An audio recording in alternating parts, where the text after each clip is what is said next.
வாங்க மக்களே வாங்க. வணக்கம் மக்களே, எப்படி இருக்கீங்க? இன்றைக்கி எங்கள் வீட்டில் இட்லி பிரேக்ஃபாஸ்ட். பாருங்கள் மக்களே, நேற்று மாவு ஆட்டி வச்சேன். நான் வீடியோ போடணுன்னு நினச்சேன், மறந்துட்டேன். இன்னொரு நாளைக்கு போடுறேன். பாருங்கள் எப்படி பொங்கியிருக்கு பாருங்கள், நல்லா பொங்கியிருக்கு. இதை நம்ம கிளறிட்டு இட்லி ஊற்றிட்டு ஒரு சிம்பிளான ஒரு தக்காளி சட்னி அதையும் உங்களுக்கு நான் காமிக்கிறேன் மக்களே. பாருங்கள், லைக் பண்ணுங்கள் மக்களே. பாருங்கள் மக்களே, மாவு வந்து நம்ம இந்த அளவுக்கு உப்பு போட்டு நல்லா இங்கே பாருங்கள், இந்த அளவுக்கு தண்ணியாக இருக்கணும் இட்லி ஊற்றுறதுக்கு. சரிங்களா? நீங்களும் வீட்டில் இதே மாதிரி அரைக்கிற வீடியோ நான் போடுறேன், பாருங்கள்.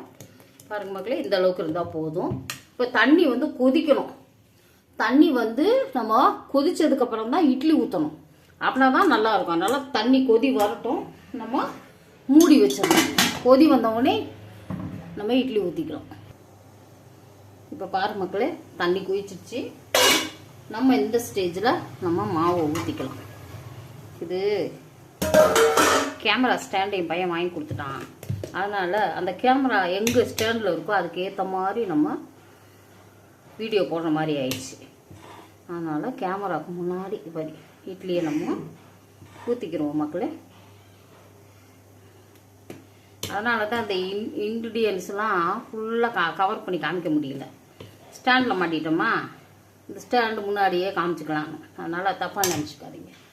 இப்போ நம்ம ரெண்டு இது வந்து இந்த இட்லி மக்களே எண்ணெய் தடவி வைக்கிறது. ஆனால் எங்களுக்கு எண்ணெய் தடவி ஊற்றினா பிடிக்காது.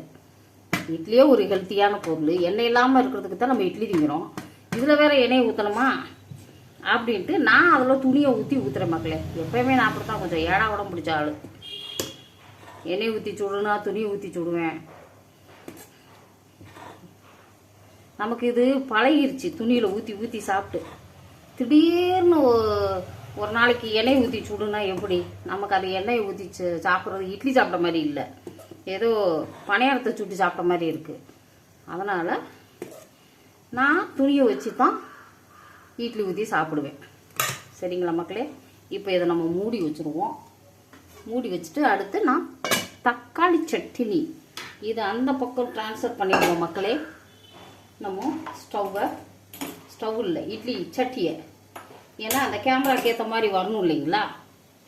அதனால் இதை நம்ம அந்த ஸ்டவ்வுக்கு ட்ரான்ஸ்ஃபர் பண்ணிடுவோம். இப்போ இங்கே நம்ம சட்டி வச்சுக்குவோம். தக்காளி சட்னி தாளிக்க இது என்னோட ஸ்டைல் மக்களே. உங்களுக்கு பிடிச்சிச்சின்னா பாருங்கள், நல்லாயிருக்கும் சட்னி. என் வீட்டில் வந்து சாப்பிட்டவங்க இந்த ஊரில் எல்லாம் நல்லா இருக்கு, எப்படி செய்றீங்கன்னு கேட்பாங்க. நம்ம தமிழ்நாடு ஸ்டைல் தான், வேற எந்த ஸ்டைலு. அதனால் கொஞ்சம் இதை வெங்காய சட்னி சொல்லலாம், தக்காளி சட்னி சொல்லலாம், என்ன சட்னி வேணாலும் சொல்லலாம். ஏன்னா எல்லா ஐட்டமும் ஜாஸ்தி நம்ம போகிறோம். பாருங்க மக்களே, நான் எப்பயுமே நான் சொல்லுவேன் பார்த்தீங்களா, பூண்டு வந்து நிறைய சேர்க்குவேன் நான். இங்கே பார்த்தீங்களா பூண்டு எவ்வளோ இருக்குது பாருங்கள், இன்னும் இருக்குது இதில். பாருங்கள் எவ்வளோ பூண்டு.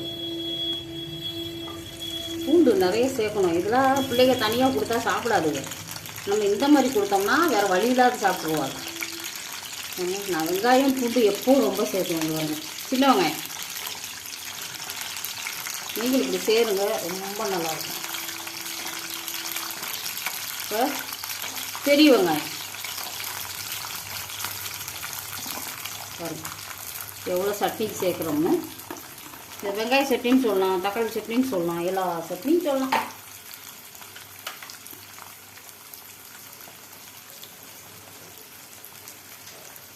நம்ம இதில் எல்லா ஐட்டமுமே நம்ம போடுறோம்.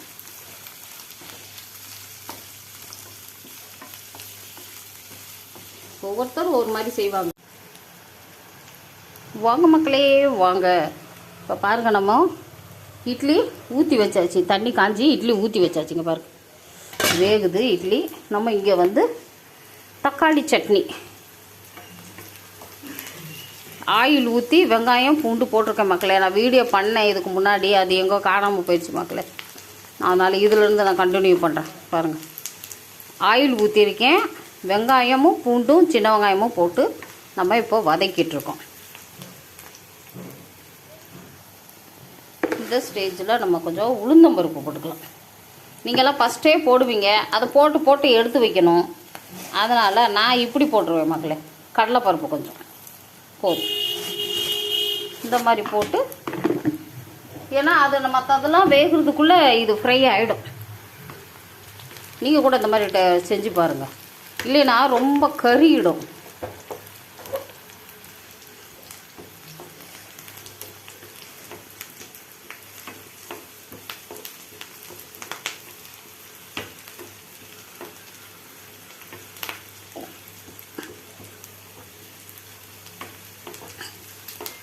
இந்த பூண்டு வெங்காயம் இதெல்லாம் வேகிறதுக்குள்ளே அது வெந்துடும். நம்ம இந்த 2 பச்சை மிளகா, 2 காஞ்ச மிளகா, எங்களுக்கு காரத்துக்கு இது போதும் மக்களே. உங்களுக்கு காரம் அதிகமாக வேணும்னா நீங்கள் அதிகமாக போட்டுக்கணும். இது நல்லா வதங்கட்டும். வதங்கினதுக்கப்புறமா நம்ம தக்காளி போட்டுக்கணும். பார்த்தீங்களா, நல்லா வதங்கிடுச்சு பாருங்கள். இது நல்லா வதங்கட்டும், நல்லா வதங்கிடணும்.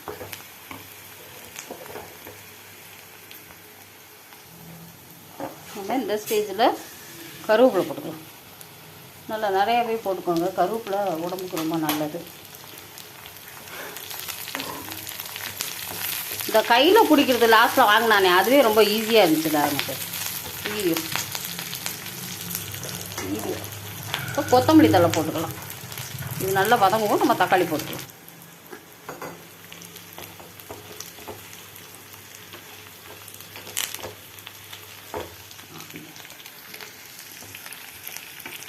நல்லா வதங்கிடுச்சு பார்த்தீங்களா. நல்லா இப்போ இந்த ஸ்டேஜில் நம்ம தக்காளி போட்டுக்கலாம். ஒரு 5 தக்காளி மீடியம் சைஸ். நான் புளி போட மாட்டேன், அதுக்கு போல தக்காளி போட்டுக்கணும். இது நல்லா வதங்கட்டும். கொஞ்சம் உப்பு போட்டுடலாம். தக்காளி போட்டால் எப்போயுமே நம்ம உப்பு போட்டுருவோம், சீக்கிரம் வதங்கிடும். இப்படியே பார்த்துருவோம் மக்களே, ரொம்ப புகை வருது.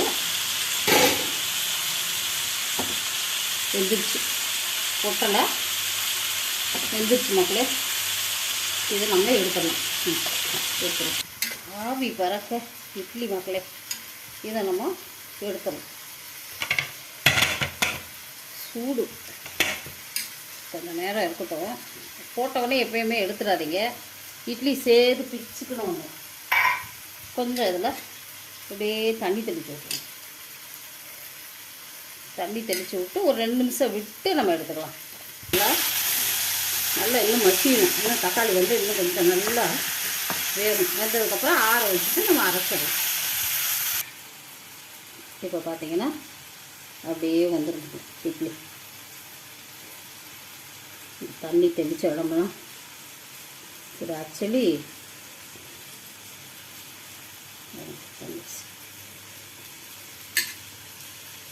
இந்த ஹாட் பாக்ஸில் சூடு இருக்கும்போதே எடுத்து வச்சுருவோம். சுடுது, தண்ணி அப்பப்போ தொட்டுக்கோங்க. ஹாட் நம்ம மூடி வச்சுருவோம். மூட அவ்வளோதான் மக்களே, இது ஃபினிஷ் ஆயிடுச்சு. நல்லா வெந்துருச்சு. இது ஆறட்டும். ஆற உடனே நம்ம அரைச்சிடலாம். அப்படி இதனப்போ நம்ம மிக்ஸி சாரில் போட்டுறோம். போட்டு அரைச்சிட்டு தாளிச்சு சட்னி பாருங்கள் ரெடி ஆயிடுச்சு. எனக்கு தண்ணி வேணால் கூட ஊற்றிக்கலாம். இப்போ நம்ம தாளிப்பு போட்டுருவோம். மற்ற தாளிப்பு கரண்டி எடுத்து வச்சுக்கோங்க, கொஞ்சோண்டு ஊற்றிக்கோங்க.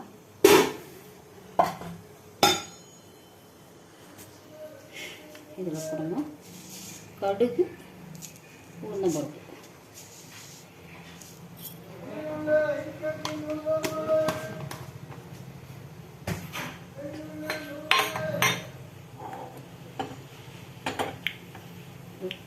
நம்ம கருவேப்பிலை போட்டுக்கலாம்.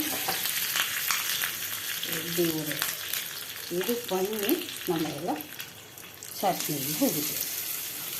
இன்னும் ஒரே ஒரு டிப்ஸ் உங்களுக்கு, கொஞ்சோண்டு இதில் தண்ணி ஊற்றி கொஞ்சோண்டு தண்ணி ஊற்றி தோசை இப்படி ரொம்ப நல்லாயிருக்கும்.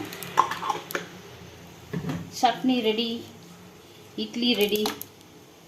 அவ்வளோதான் மக்களே. தக்காளி சட்னி அதிகமாக நம்ம தக்காளி போடுறதுனால இதுக்கு தக்காளி சட்னி.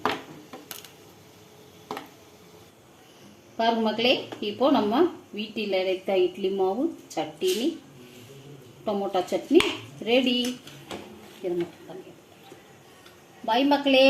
சப்ஸ்கிரைப் பண்ணுங்க, லைக் பண்ணுங்க, கமெண்ட் பண்ணுங்க மக்களே. பாய் மக்களே, பாய்.